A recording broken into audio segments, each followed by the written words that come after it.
Bonsoir. Donc, comme je disais dans le journal, je vais donc remplacer Harold Luce pendant les vacances sur le focus également. Hier, c'est un nom écrasant qui a conclu la troisième et dernière consultation par référendum qui s'inscrivait dans le processus d'autodétermination de la Nouvelle-Calédonie. La Nouvelle-Calédonie a à ce jour un statut des plus particuliers, un statut unique dans la République française, puisque parmi les anciennes colonies d'outre-mer, elle est la seule collectivité à avoir provoqué une révision de la Constitution française. Donc, suite à la guerre civile coloniale qui opposa les Kanaks, population autochtone de l'archipel, depuis sa découverte aux forces armée française, un premier processus débouche sur les accords de Matignon en juin 1988, puis aux accords de Nouméa par un second processus en 1998, repoussant la question épineuse de l'autodétermination des Kanaks de 10 ans. Ces accords de Nouméa devaient donc établir les étapes d'une réappropriation statutaire, territoriale et identitaire de la population kanak.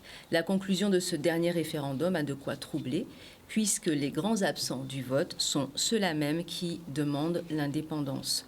Ces 96% sont aux yeux de nombreux intellectuels une injure de plus à la population souveraine kanak, mais également peut-être bien au processus démocratique. Nous en parlons donc ce soir avec Fred Dehaye, qui est donc maître de conférence en droit public. Bonsoir. Bonsoir. Bonsoir, bienvenue.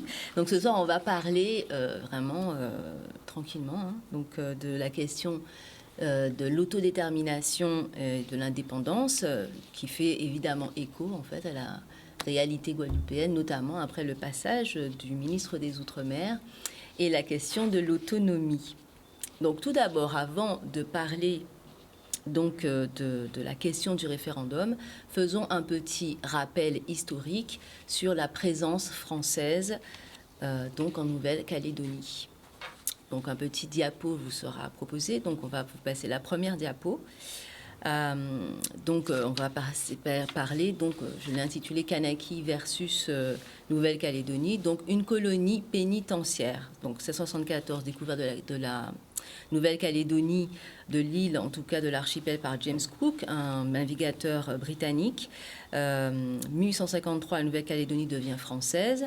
L'amiral Février des Pointes hisse le drapeau français et prend possession de l'archipel sur ordre de Napoléon III qui cherche un territoire où établir une colonie pénitentiaire. En 1864, il crée donc le premier bagne de Nouvelle-Calédonie. L'État français envoie jusqu'en 1897 près de 22 000 personnes, dont 4 250 révolutionnaires de la Commune de Paris. Deuxième diapo, 1074, début de l'exploitation du nickel, donc un minerai découvert 10 ans plus tôt par l'ingénieur Jules Garnier. 1878, la rébellion kanak contre la colonisation. Le chef Ataï mène la première rébellion kanak contre la colonisation. 1200 kanaks et 200 Européens sont tués. Ataï est décapité et sa tête envoyée à la Société d'anthropologie de Paris pour études. 1917, alors que la Première Guerre mondiale fait rage en Europe, l'administration française fait pression sur les Kanaks pour qu'ils s'engagent dans l'armée alors qu'ils ne sont pas citoyens français. S'ensuit une révolte. Dans l'île, 3 des leaders Kanaks finiront décapités. En 1931, fermeture du bagne et exposition coloniale. 111 Kanaks sont exhibés à l'exposition coloniale de Paris, notamment, si vous vous en souvenez, les parents de Carambeu. Donc, ils sont présentés comme cannibales authentiques. La même année, le bagne est fermé définitivement. 1946, les Kanaks sont reconnus citoyens français. C'est la fin du régime de l'indigénat. Ils obtiennent la citoyenneté française et deviennent des territoires d'outre-mer. En 1984, création du Front de libération nationale kanak et socialiste. Ils organisent donc le boycott des élections territoriales. L'île est au bord de l'insurrection. Le 5 décembre de Yengen, 10 Kanaks sont assassinés lors d'une embuscade tendue par des fermiers caldoches. En 1988, signature des accords de Matignon. À Ouvéa, le 22 avril, 4 gendarmes sont tués par des militants du FLN-KS le 5 mai, l'armée donnant l'assaut dans la grotte de Gossana où 27 gendarmes sont retenus en otage. 19 Kanaks et 2 militaires sont tués. Le 26 juin, les accords de Matignon sont signés par Jean-Marie Djibaou, président du FLN-KS, et Jacques Lafleur, leader du Rassemblement pour la Calédonie dans la République, RPCR, anti-indépendantiste, sous l'égide du Premier ministre Michel Rocard. Il prévoit donc un scrutin sur l'autodétermination du territoire dans les 10 ans. 1989, assassinat de plusieurs cadres du FLN-KS. Jean-Marie Djibaou et Yewene, autres cadres du FLN-KS, sont assassinés à Ouvéa par Djubeli Ouéa, un indépendantiste kanak opposé aux accords de Matignon. 98, émancipation progressive du territoire. L'accord de Nouéma est signé sous l'égide de Lionel Jospin, Premier ministre, par Jacques Lafleur et Roch Ouamitan, le nouveau chef du FLN-KS. Il prévoit l'émancipation progressive du territoire. 72% des Calédoniens approuvent l'accord par référendum. 2004, réconciliation à Tiendanit. Divisées depuis 15 ans, les familles Djibaou, Yewene et Ouéa se retrouvent le 17 juillet à Tiendanit autour d'une coutume de pardon. 2010, légitimité des drapeaux français et kanak. Et 2014, restitution du crâne d'Ataï au Kanak. Le Muséum d'histoire naturelle de Paris restitue le crâne d'Ataï à ses descendants 136 ans après la mort du chef kanak insurgé. Enfin, novembre 2018, les Calédoniens votent contre l'indépendance de la Nouvelle-Calédonie le 4 novembre. Ils sont appelés donc aux urnes. C'est un non gagnant à 56,7%. En juillet 2018. Octobre 2020, deuxième référendum pour l'autodétermination. Le non est gagnant à 53,3%. Et donc nous arrivons à aujourd'hui, 12 décembre 2021, troisième référendum pour l'autodétermination. Le non gagnant à 96% avec un très très fort taux d'abstention. Voilà. Donc, Monsieur Deshaies, qu'est-ce que vous pensez, qu'est-ce que vous avez pensé justement donc de ce résultat, 96% de non, et des circonstances forcément qui entourent ce référendum? D'abord, je pense que tout le monde a été malheureux de découvrir une telle abstention. C'est le premier élément. Je parle des noms calédoniens. Le deuxième élément, c'était durant la campagne, l'on savait déjà que les FLN-KS appelaient au boycott en invoquant la situation sanitaire, mais ça c'est contingent, mais pas seulement, mais qu'en fait le processus annoncé par les accords de Matignon, puis 10 ans plus tard par les accords de Nouméa, devait conduire à la fois à un rééquilibrage de la société, mais aussi à un développement qui tarde à venir. Et donc, cette situation sociale est telle qu'elle ne permettait pas, en tout cas, c'est ce qu'ils disent, l'autodétermination, en tout cas la prise en charge des problèmes de la Nouvelle-Calédonie par les Calédoniens, et pas seulement par les Kanaks, parce que quand on lit les analyses, on a une conception parfois un peu manichéenne des choses. Le référendum, il concerne la Nouvelle-Calédonie, et il ne concerne pas que les Kanaks. Ça, c'est d'une part. Deuxième élément, dans les commentaires que l'on a pu lire ici et là, on réfléchit, en particulier chez nous, comme si tous les Kanaks avaient une seule position à l'égard de l'indépendance, et comme si tous les Caldoches avaient la même ou tous les métropolitains avaient la même position. En fait, nous avons une conception un peu manichéenne des choses, un peu simpliste, en disant, voilà, si c'est un Kanak, donc il est indépendantiste. Et si oui, c'est un Caldoche. Donc, bon, c'est une présentation qui est un peu...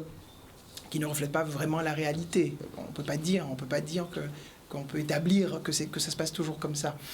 Ce qui est certain, donc... bon, d'abord l'étonnement de la participation, l'étonnement de la position politique, parce que nous on est loin, et on comprend les fondements. Maintenant, c'est qu'est-ce qui va se passer? Qu'est-ce qui va se passer? En premier lieu, bon, de la part des acteurs. Premier élément, c'est que les indépendantistes, eux, sont évidemment favorables, plus tard, sans doute, à un nouveau référendum. Et j'insiste sur le fait que c'est un référendum et pas une consultation. Souvent, même dans les commentaires qu'il y a eu en Guadeloupe, on dit oui, le référendum de 2003. Il n'y a pas de référendum en 2003, il y a une consultation. Alors, ce sont des choses très différentes. C'est bien de le préciser. C'est des choses très, très différentes. Le référendum, c'est un procédé de démocratie directe, c'est-à-dire que le peuple décide par référendum. La consultation, c'est que le peuple donne un avis et ensuite le président décide de ce qu'il est possible de faire.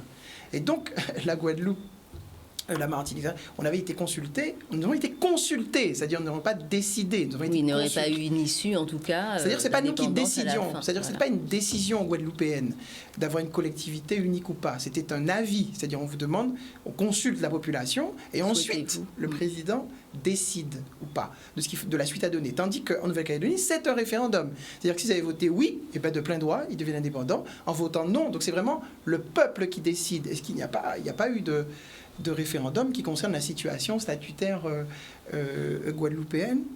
Et c'est d'autant plus important à rappeler que les grands changements, précisément, du statut de la Guadeloupe se sont faits sans consultation et sans référendum. C'est 1946, vous n'avez même pas de consultation. Ce sont les parlementaires et le gouvernement qui font. Ce sont les parlementaires qui font. 82, qui est une grande césure, c'est-à-dire on passe, ce qui est quand même assez extraordinaire pour l'époque et même pour aujourd'hui, au fond. 82, on passe à la décentralisation. Là encore, vous n'avez aucune consultation, vous n'avez rien du tout. Vous avez encore une activité parlementaire. Donc pour revenir à cela, vous avez un référendum en Nouvelle-Calédonie et vous avez un résultat. Donc juridiquement, le résultat s'applique parce que le peuple a décidé. Ça, c'est le premier élément. Même si on comprend, donc du point de vue des acteurs, que les indépendantistes sont favorables à d'autres stratégies. C'est d'ailleurs pourquoi, dès le soir, on annonçait sur les chaînes nationales qu'ils sont déjà à l'ONU en train de se plaindre, en tout cas de contester. Oui, parce qu'ils sont toujours inscrits comme pays qu'il faut décoloniser. Donc, ils veulent faire une pression au niveau international. Une pression internationale. Donc, ça, c'est ce qui se passe pour ces acteurs. Donc, ils ne vont pas... alors qu'ils ont appelé à boycotter, n'abandonnent pas la volonté politique de réaliser un scrutin d'autodétermination. Bon, ça, c'est le premier élément. Du point de vue de l'État, l'État ne peut que prendre acte de ce qu'un processus démocratique...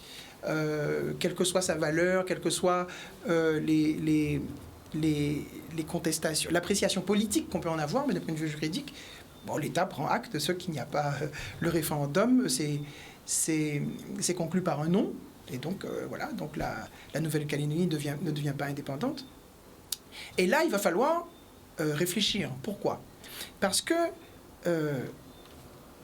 les accords de Nouméa et le statut qui est mis en place, l'ensemble de réglementations mises en place, a un caractère transitoire.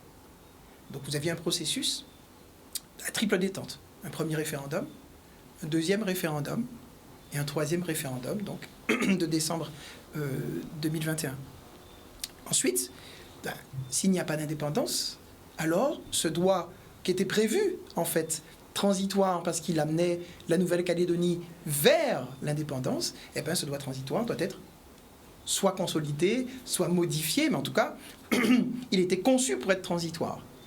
Et en tout cas, aujourd'hui, il s'applique. Donc, il s'applique avec ses pouvoirs extraordinaires que la Nouvelle-Calédonie détient et qui n'a aucune comparaison dans tout l'ensemble français. Tout à fait. Est-ce qu'on pourrait justement expliquer comment fonctionne, on va dire, cet État fédéral, si je puis dire. Non, c'est pas un État fédéral, mais non, je sais, mais en tout cas, c'est un peu abusif de le dire, mais l'idée, comment ça fonctionne, quels sont les pouvoirs, en fait, qu'ils ont En fait, la Nouvelle-Calédonie, ainsi que vous l'avez indiqué,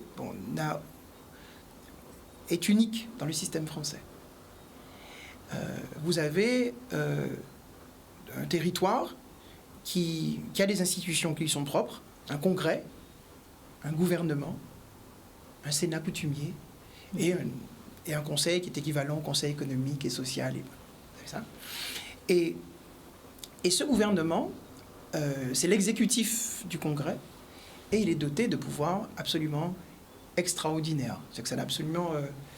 le Congrès et le gouvernement sont dotés de pouvoirs. D'abord, ils adoptent des véritables lois de pays. Donc on n'est pas du tout dans la situation ni de Saint-Barthélemy, ni de Saint-Martin, ni de la Polynésie ou de la Guadeloupe. Ça n'a absolument rien à voir. Ils prennent des règles qui ont un niveau équivalent à la loi, c'est-à-dire un niveau en tout cas très supérieur aux règles que l'on adopte dans les autres collectivités, et sur des compétences extrêmement importantes, en fiscalité, en matière de droit social, droit du travail. Et on comprend ça d'abord parce qu'il y a, dans la loi organique de 99, une véritable citoyenneté calédonienne. Donc ça n'a rien à voir. Ils prennent des règles qui concernent aussi bien, donc je disais, le droit du travail, l'emploi, les professions libérales, le droit de la concurrence, le commerce extérieur, les ressources naturelles, parce que ça concerne aussi bien le nickel, enfin, le droit minier. Ils s'occupent vraiment de beaucoup de réglementations, et ça va vraiment très très loin. Ça va même jusqu'à la procédure civile. C'est extraordinaire. Et l'État, lui, conserve ce qu'on appelle le régalien, c'est-à-dire la monnaie, la défense, voilà, les libertés publiques, vraiment ce qu'on appelle le régal, ce qui est vraiment régalien. Et donc les compétences de la Nouvelle-Calédonie sont extrêmement étendues et dans des domaines extrêmement enviés par d'autres collectivités, comme la Polynésie, comme Saint-Barth, ou même la Corse. Hein, quand les Corses lisent les pouvoirs donnés à la Nouvelle-Calédonie, ils disent mais voilà, c'est ce que nous aurions aimé, oui, c'est ce que nous aurions aimé avoir, oui. Donc c'est intéressant parce que justement quand en lisant un peu sur le régime de l'indigénat, ces accords de Nouméa étaient vraiment essentiels parce que justement en regardant un petit peu ce que vivaient les Kanaks, donc l'entreprise face à l'entreprise coloniale française, parce qu'il faut savoir que la Nouvelle-Calédonie n'a pas été colonisée comme la Guadeloupe ou la Martinique ou la Guyane, donc ça n'a rien à voir avec l'esclavage. Ça a été d'abord une colonie, donc comme j'ai dit, création de bagnes suite à, je veux dire, certaines problématiques en Guyane. On crée le bagne de Nouvelle-Calédonie. Et donc, on envoie justement je ne sais pas si on va dire les Jacobins, Louise Michel et toutes ces personnes.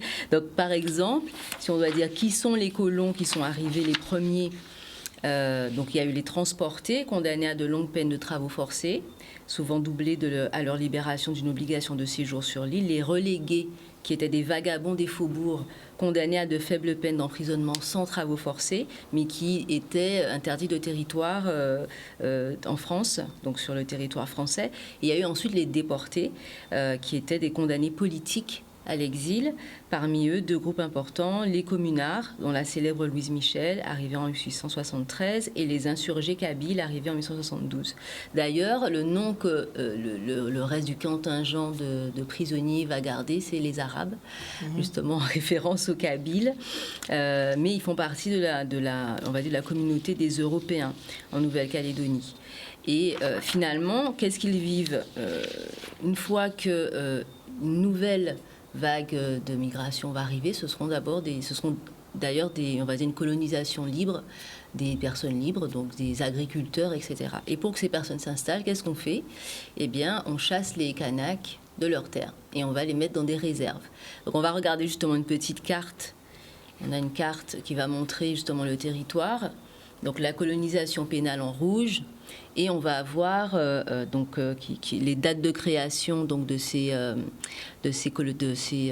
bagnes. Donc il y a de nombreux bagnes qui ont été construits donc en Nouvelle-Calédonie. Et la colonisation libre arrive ensuite en orange, donc la colonisation pionnière, 1853 à 1894, et ensuite une deuxième vague, 1894-1903, en marron. Et puis donc en vert, on a toutes les réserves Kanaks où ils ont été justement...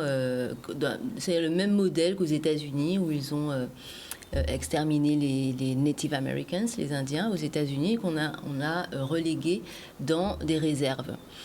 Donc il y a une inaliénabilité justement de ces territoires aujourd'hui. Cependant, est-ce qu'on peut dire, malgré justement toutes ces ce pouvoir qu'ils ont, c'est-à-dire en tant que gouvernement, est-ce qu'on peut estimer qu'ils ont un pouvoir sur leur propre territoire, qui a priori leur appartenait de plein droit quand les Français sont arrivés? Mais la difficulté, c'est ce qui est intéressant quand on regarde l'actualité, la difficulté, c'est qu'il y a toujours un droit qui est posé, des règles qui sont posées et des ruses qui existent à côté. Et donc une réalité politique qui domine la situation calédonienne. Juste pour rappel, s'il n'y a pas d'esclavage, c'est parce que la colonisation française, c'est 1853 et l'abolition, c'est 1848. Donc juridiquement, l'État ne peut pas instituer l'esclavage, mais des horreurs sont perpétrées jusqu'à l'exposition coloniale. Voilà, c'est absolument effroyable. Ce qui nous rappelle quelque chose, c'est-à-dire que c'est une situation de pouvoir, c'est une situation politique qui domine les questions juridiques largement. Et donc, si votre question est de savoir si ils ont en réalité un pouvoir sur leurs terres, d'abord, la loi organique de 99 garantit effectivement que dans les compétences même des institutions locales, il y a tout ce qui concerne le droit coutumier et des éléments de la propriété. Mais la réalité, c'est quoi? La réalité de la domination, c'est que le droit compte assez peu quand vous dominez. Et je vais prendre un exemple assez banal. La situation que nous venons d'observer, c'est celle du référendum d'indépendance. Mais imaginons que ce référendum se soit conclu par un oui. Quelle serait la relation entre la France et la Nouvelle-Calédonie? Une fois que la Nouvelle-Calédonie serait indépendante, elle chercherait des partenaires. Mais les partenaires dans la région, quels partenaires on peut avoir dans la région? Bien sûr, il y a des partenaires possibles, puisque c'est pas très loin de l'Australie, pas très loin de... Voilà, vous êtes dans une zone d'influence japonaise et chinoise, mais en réalité, vous parlez français. Vous avez des concessions de voitures françaises. Vous avez un opérateur téléphonique français. Et en fait, vous êtes dans une situation où juridiquement, vous avez un statut qui correspond à quelque chose, mais où pratiquement, on n'est pas certain que vous arriviez vraiment à exercer les pouvoirs que l'on vous reconnaît. Donc oui, il y a un droit coutumier, oui, il y a une propriété coutumière, mais il y a une réalité de dépendance qui est une dépendance politique, qui est une dépendance économique et contre laquelle le droit ne peut pas faire grand-chose en réalité. Parce que ce sont des rapports de domination et qui sont liés à la fois à la politique, à la fois à l'économie et qui viennent d'une histoire. C'est la même... pardonnez-moi, c'est pas la même chose, mais si on fait un peu le parallèle avec je vais faire plus simple. Dans la presse nationale, vous avez vu des personnes qui disent mais la Nouvelle-Calédonie, c'est la France, la Nouvelle-Calédonie, c'est... Bon. Et qu'est-ce qu'on ferait si nous n'étions pas dans une relation où la Calédonie était statutairement française? Ben, l'Afrique n'est pas statutairement française. Est-ce que ça empêche? Est-ce que ça empêche? Oui. Est-ce que ça empêche les relations? Non. Est-ce que ça empêche la domination? Ben non. Non. Et ça, c'est une chose vraiment importante à prendre en compte dans le cadre de ce combat, justement. Et c'est une des raisons pour lesquelles j'ai insisté. Ce n'est pas seulement la situation sanitaire. Ils disent, mais non, les conditions ne sont pas réunies parce que le rattrapage qui était prévu par les accords de Nouméa, le développement qui était prévu, les conditions matérielles qui permettaient le rééquilibrage n'ont pas été satisfaites. Et donc, nous ne sommes pas favorables. Donc, nous sommes pour un boycott, entre guillemets, parce que si jamais nous décidons maintenant, peut-être que nous avons une indépendance juridique, mais une très, très grande difficulté à l'assumer, comme d'autres en ont fait l'expérience avant nous. Et la présence française sera juridiquement différente, mais on en sentira toujours l'intensité. Et ça, c'est extrêmement important à comprendre. Comment aujourd'hui, quand on parle du droit coutumier quand on parle de l'existence même du peuple kanak. Comment le perpétuer, comment le développer, ce peuple kanak. Oui, si à l'école, on apprend en langue française, on apprend des références françaises, on apprend, voilà, c'est la difficulté. Donc c'est pourquoi il faut vraiment avoir ça à l'esprit. C'est du droit coutumier, bien entendu, c'est de la propriété, mais il y a une relation de domination qui transcende largement les prérogatives juridiques. Tout à fait. On prend une petite page de pub et on revient pour continuer notre décryptage. Partie de ce focus avec donc Fred Dehaye, maître de conférence en droit public. Donc, Monsieur Dehaye, on parlait justement de la question de la domination et du pouvoir. Donc, je pense que c'est une réflexion tout à fait pertinente, même quand on réfléchit à la question de l'autonomie en Guadeloupe, parce qu'on réfléchit d'ailleurs à la question de la domination en dehors de la présence française. C'est-à-dire demain, on décide d'être indépendant. Est-ce que on a réfléchi justement à cette éventualité qu'il y a d'autres, je dirais, prédateurs, justement, d'autres, et même dans les échanges internationaux, géopolitiques, dans les grandes assemblées délibérantes, voilà, quel poids on a. Et est-ce que c'est une question qu'on se pose justement en Guadeloupe, quand on voit le cas kanak? Est-ce qu'on se pose, le cas calédonien en l'occurrence? Bon, je ne sais pas si on se la pose, mais d'abord... les remarques que j'ai faites ne ruinent pas l'idée d'indépendance. C'est simplement pour dire que l'indépendance, telle qu'elle est lue dans les déclarations, c'est un peu schématique, un peu fantasmé. En réalité, il n'y a pas d'État sans partenaire, mais c'est aussi vrai pour la Barbade que pour la France. Hein. Il n'y a aucun État isolé. On l'a bien vu avec le Covid d'ailleurs. Voilà, l'indépendance, quel que soit, quel que soit le sens qu'on veut lui donner, quelle que soit la signification qu'on retient du mot indépendance, il n'y a aucun pays sans partenaire, ça n'existe pas. Ça, c'est le premier élément. Deuxième élément, quand on en parle... En Guadeloupe, on parle plutôt d'approfondissement de la décentralisation, plutôt d'autonomie, plutôt de plus de pouvoir local. Je doute fort qu'on parle de l'indépendance. Qu'on parle sur l'indépendance, à moins peut-être un journaliste qui est souvent ici, de Canal 10, qui le dit clairement, mais il y a pas, on croise assez peu de personnes qui sont en tout cas prêtes à accomplir une action en faveur de... Alors, parce que en politique, il y a deux choses. Vous pouvez très bien parler de manière romantique d'une notion et de rien faire. Et vous avez l'action politique, c'est-à-dire que vous faites quelque chose pour aller vers votre idée. C'est-à-dire que vous êtes socialiste, vous essayez de rendre la société socialiste. Vous êtes communiste, c'est de la rendre communiste. Et c'est une différence de dire, oui, je parle d'indépendance, mais je n'accomplis aucun acte. Donc, le deuxième élément, c'est ça. C'est-à-dire que, est-ce que quand on parle d'indépendance, parfois, ce qui est assez rare finalement, est-ce qu'on n'est pas... On ne confond pas les situations. On ne confond pas les situations. Lorsque les mouvements indépendantistes vont éclore en Guadeloupe après la Seconde Guerre mondiale, vous êtes dans une situation sociale et économique, disons, plutôt favorable à ça. Une situation historique favorable à cela. L'Afrique se décolonise, et donc les autres se voient donc rester dans une colonie alors qu'ils voient les autres partir. Vous êtes aussi dans une Guadeloupe où... disons la vérité, si vous avez le bac, vous êtes directeur d'école, c'est pas quand même une situation, c'est une situation où vous garantit, en gros, que si vous avez des diplômes, vous allez trouver un emploi. C'est d'ailleurs pour ça que ces mouvements vont éclore et vont se développer sans véritable projet économique, parce que les hommes de cette époque-là n'en ont pas vraiment besoin. Parce qu'ils vivent une époque où, depuis où est l'école, ok, réussi. Et donc, ils n'ont pas de programme vraiment économique. Et ils n'en ont pas besoin, parce que c'est l'époque. Mais il y a de très grandes différences. Lorsque vous êtes dans une décolonisation africaine ou décolonisation calédonienne, vous êtes face à un peuple qui préexiste à l'arrivée des colons.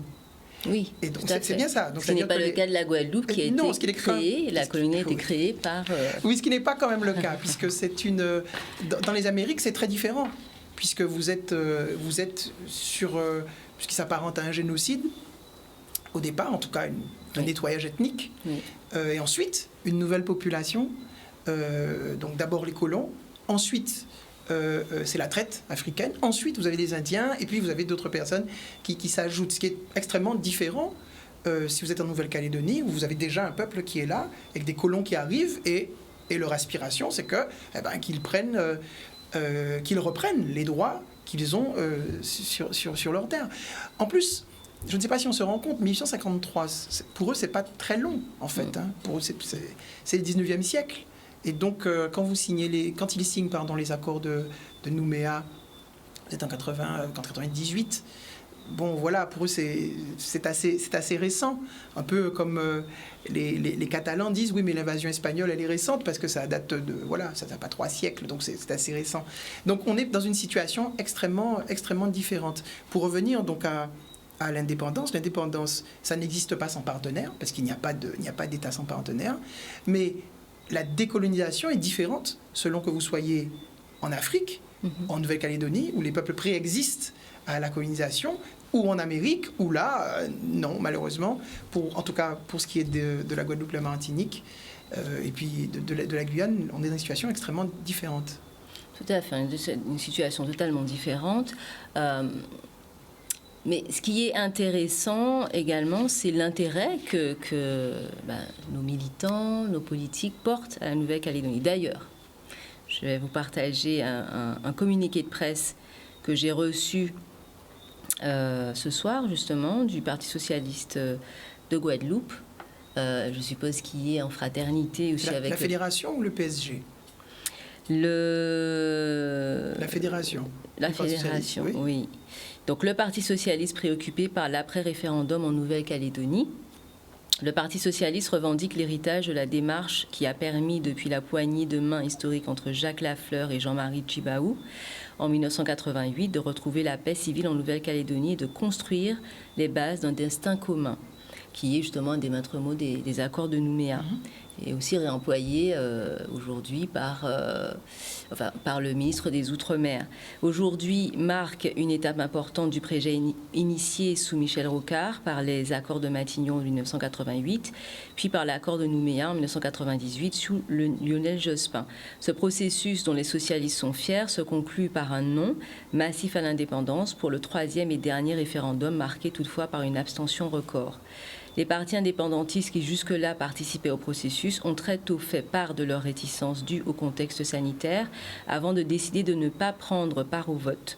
Le retrait conduisant au résultat du 12 décembre ne peut donner lieu à aucun triomphalisme ni à aucune lecture définitive des résultats du scrutin. Si les 2 premiers référendums se voulaient exemplaires, celui-ci laisse un goût d'inachevé qui ne peut être ignoré.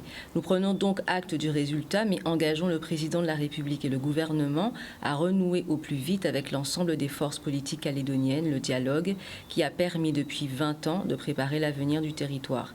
L'État doit retrouver les voies d'une approche équidistante et consensuelle de la question calédonienne.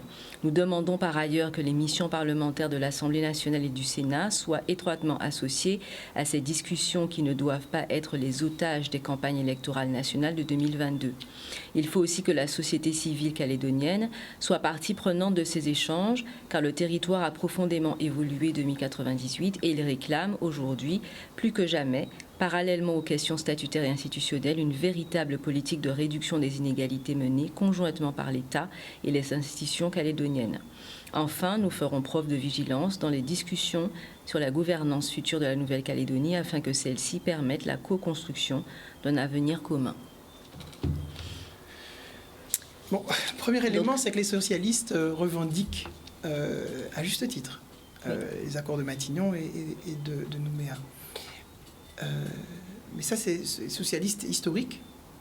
On peut rappeler qu'en 82, lorsqu'il y a eu une loi voulant une collectivité unique, c'est-à-dire supprimer le département au profit de la région en Guadeloupe pour qu'il y ait une seule collectivité, dans les débats, le gouvernement est questionné. On leur dit, mais comment vous voyez la question de l'outre-mer? Et ils répondent, et là on est dans les années 80, ils répondent à travers l'autodétermination. Et donc, ces socialistes de 82, ce sont les mêmes. Vous avez Rocard, donc, qui plus tard, donc Rocard, puis Jospin, c'était bien Jospin qui signe en 98, mais c'est bien les socialistes revendiquent ça. Ça c'est le premier, ça c'est normal parce que c'est vraiment dans la doctrine des socialistes. Ensuite, on voit en écoutant, on se rend compte qu'ils sont sur l'après. Parce qu'en effet, puisqu'ils prennent acte de ce qu'il n'y a pas d'indépendance et qu'il faut donc faire une chose importante, c'est réduire les inégalités. Oui, en effet, c'est l'élément fondamental qui permet la paix sociale. Parce que justement, est-ce qu'on peut pas dire que pendant tout le déroulement de ce processus de décision du peuple calédonien, il n'y a pas eu la continuité en fait de cette colonisation de peuplement et de cette augmentation des inégalités entre la population kanak et les Caldoches, comme on les appelle. Mais ça fait partie de la politique qu'on ne peut pas... Il y a effectivement une stratégie, en tout cas qui est dénoncée, je ne vais pas moi-même observer, mais qui est dénoncée en Calédonie de peuplement, et pour arriver à un non. Mais pour poursuivre, ils sont sensibles donc aux inégalités et aussi à la discussion et l'intervention de l'ensemble des partenaires, donc y compris des parlementaires. Alors, c'est une démarche qui est intéressante. Pourquoi ? Mais parce que dans le régime actuel de la Nouvelle-Calédonie, donc je disais qu'il était transitoire, il va falloir mais toiletter peut-être la loi organique, et toiletter la réglementation pour permettre, peut-être quelque chose de consolidé, de plus durable, parce que c'était fait pour être transitoire. Il y a une autre chose qui m'intéresse dans cette déclaration de la Fédération du Parti socialiste, c'est que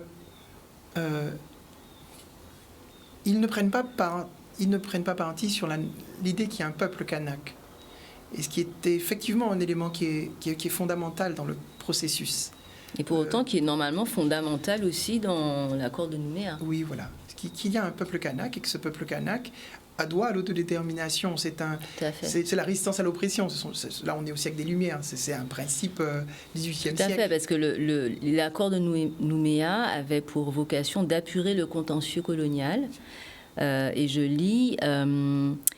il s'agit à une époque où apparaissaient ici et là, de par le monde, des actes d'apaisement, dits parfois de repentance, de reconnaître au-delà de la nécessité de la décolonisation les torts imputables à la colonisation. Même si il semblerait aussi que dans ce texte, on parle des apports bénéfiques aussi du nouveau peuplement pour le territoire et pour le peuple kanak. Donc le préambule de la Constitution affirme que la France écarte tout système de colonisation fondé sur l'arbitraire. Or, a priori, donc selon les 4 principes, on va dire, de l'accord de Nouméa, donc la reconnaissance de l'identité kanak, la reconnaissance des mérites des autres populations, la communauté de destin et la citoyenneté, et enfin le principe de progressivité par le dialogue. Bon, là, est-ce qu'on peut considérer que pour ce référendum, alors que les Kanaks ont demandé, les indépendantistes, que le référendum soit repoussé l'année prochaine, est-ce qu'on peut considérer vraiment que la France est restée dans un dialogue favorable justement à cette autodétermination ? Parce que je voulais quand même rajouter, c'est ce que monsieur le ministre Sébastien Lecornu aussi a souligné, c'est que même si l'abstention, comme il disait, est un droit auquel chaque citoyen a droit, enfin peut accéder, que ça ne compte pas, en tout cas juridiquement. Mais l'État français, c'est d'abord un État. Et qu'il soit français ou non, sur ça ne compte pas. C'est juste la logique de l'État. Puisque vous êtes dans... C'est ce monstre foi qu'est l'État. Donc voilà, il y a un processus mis en place. On dit oui, il y a eu de l'abstention. Oui, enfin, c'est l'État. Je veux dire, celui qui est à la tête de l'État, il faut qu'il continue à travailler. Même si c'est pareil, des fois... c'est pas des fois. Dans les actuelles... négociations, on entend des fois les querelles de légitimité en disant oui, mais ils sont élus par 20% des personnes. Mais on aurait pu considérer il faut travailler. Je veux dire, il ne s'agit pas de dire, il s'agit pas de dire qu'on. Vous comprenez, quand vous êtes de l'autre côté, cette critique est facile. Non, si vous étiez dans un État, non, mais c'est juste qu'on comprenne bien la logique de l'État et qui n'est pas l'État français. Hein. Tous les États sont ainsi. tous les États sont pareils. C'est-à-dire qu'il faut bien travailler. C'est-à-dire une fois qu'on vous dit, oui, voilà, il y a un processus qui est mis en place, il y a des gens qui sont abstenus. Oui, mais l'État continue.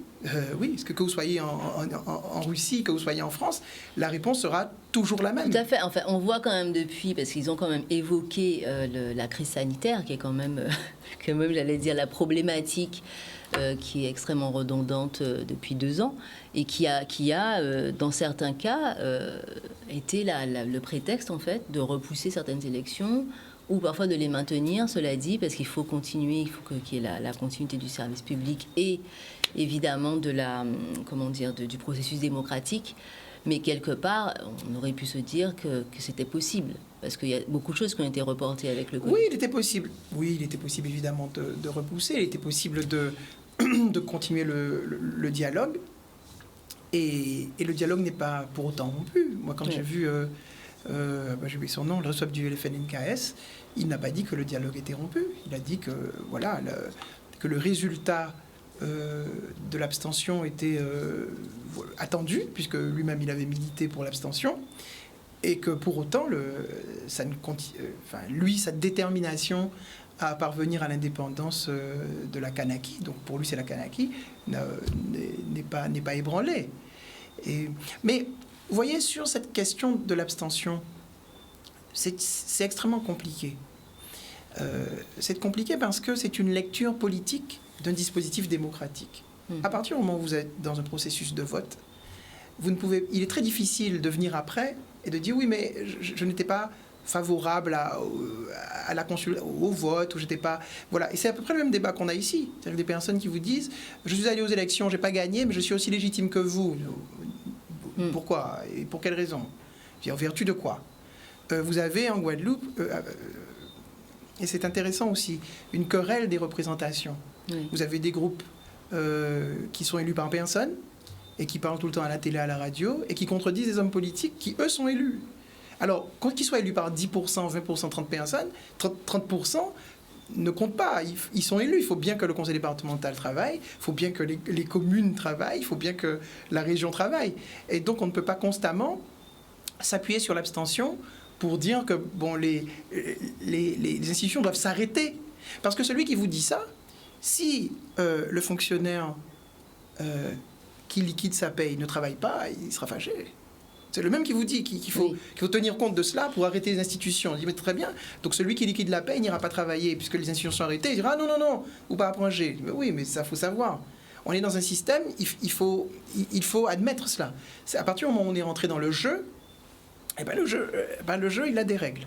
Et de ce point de vue-là, les responsables du FNKS ont une attitude, je trouve, j'allais dire, à la fois digne, très digne, en disant voilà, nous avons milité pour le boycott, mais nous n'abandonnons pas notre idée. Et nous sommes dès aujourd'hui au combat pour aller vers l'indépendance. Simplement, nous ne reconnaissons pas ces résultats, puisque nous avons boycotté, mais que nous sommes au combat. Mais ils ne disent pas... Je veux dire, c'est pas tout à fait le discours qu'on a ici, parfois de querelle de légitimité, qui est un peu malheureux, et qui même, disons, n'est pas très sérieux. Et alors, qu'est-ce qu'on pourrait attendre finalement de la suite? Les accords de Nouméa prévoyaient 3 référendums. Oui. Donc, les 2 derniers, je crois, ont été sanctionnés par le boycott du parti, des indépendantistes. Quelle pourrait être la suite justement de ce processus? Le ministre des Outre-mer disait qu'il y avait donc cette période, on va dire, je ne vais pas dire de carence, mais quelque part où il faut...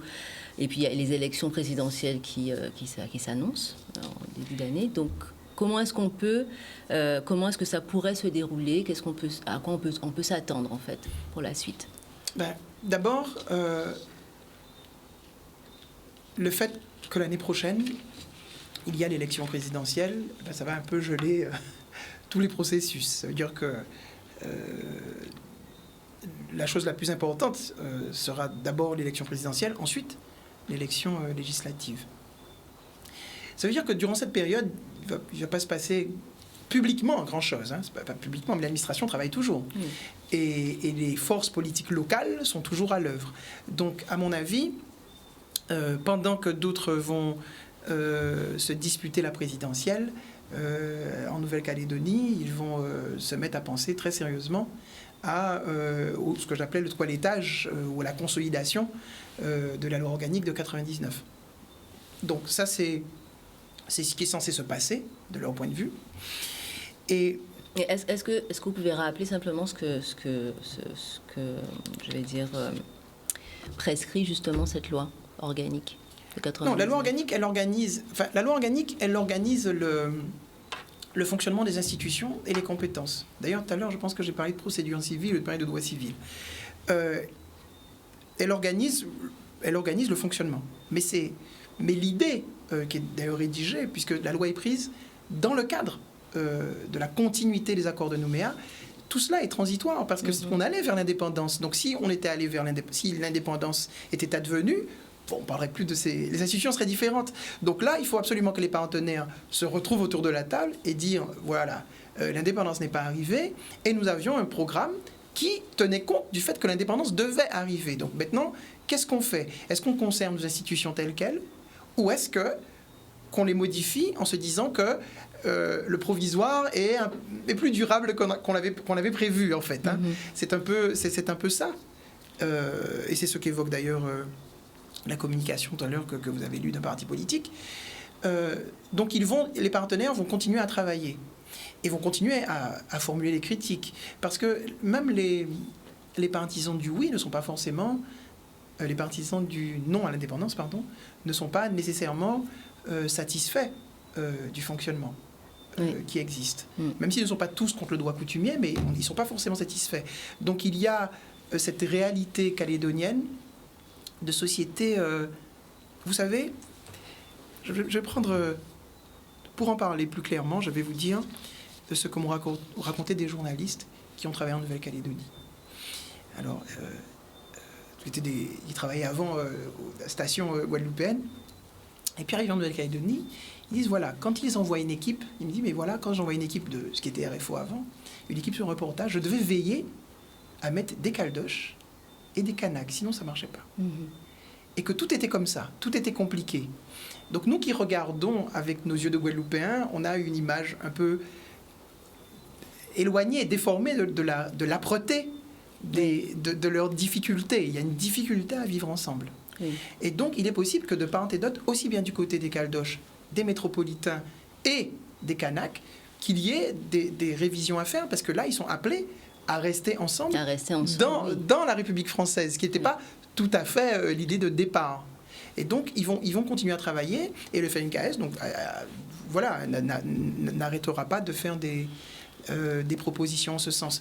Du point de vue du gouvernement, le gouvernement, qu'est-ce qu'il cherche, lui ? Eh bien, comme tous les États, il cherche la paix sociale. Ça, c'est son premier élément. Puisqu'une fois qu'il a une réponse juridique, il dit, bon voilà, j'ai un non à l'indépendance.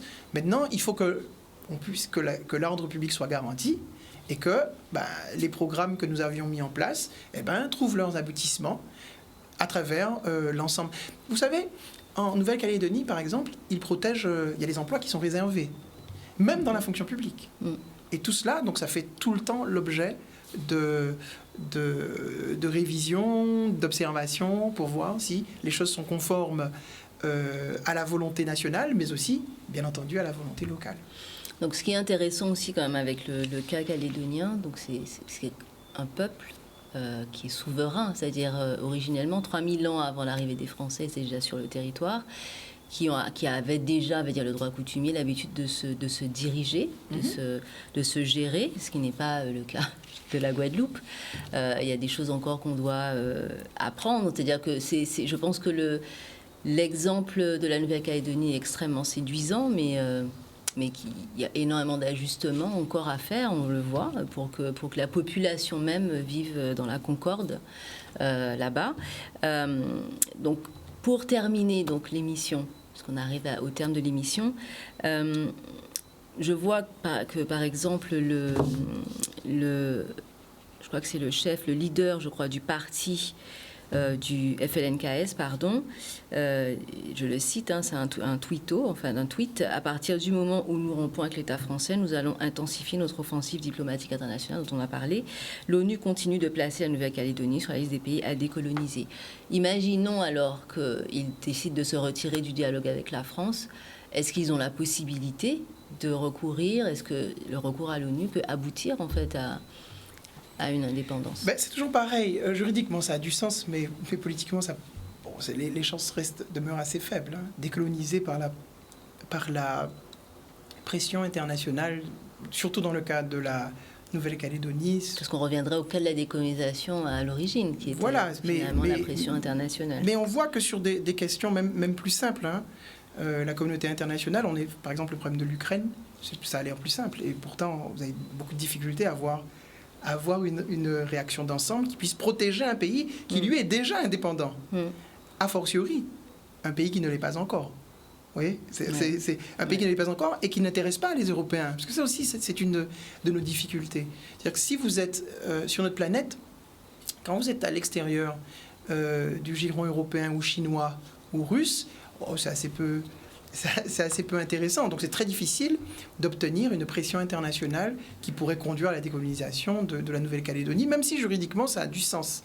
Mais politiquement, les chances demeurent assez faibles. Voilà, ce sera le mot de la fin. Donc la question de l'indépendance est d'abord, a priori, même si au-delà de la loi, en fait, une question de rapport politique. De rapport politique, de rapport de pouvoir. Donc on va rendre l'antenne sur cela. Demain, on se retrouve dans le Focus avec Olivier Nicolas pour parler du regard des médias étrangers sur la crise sociale en Guadeloupe. Bonne soirée.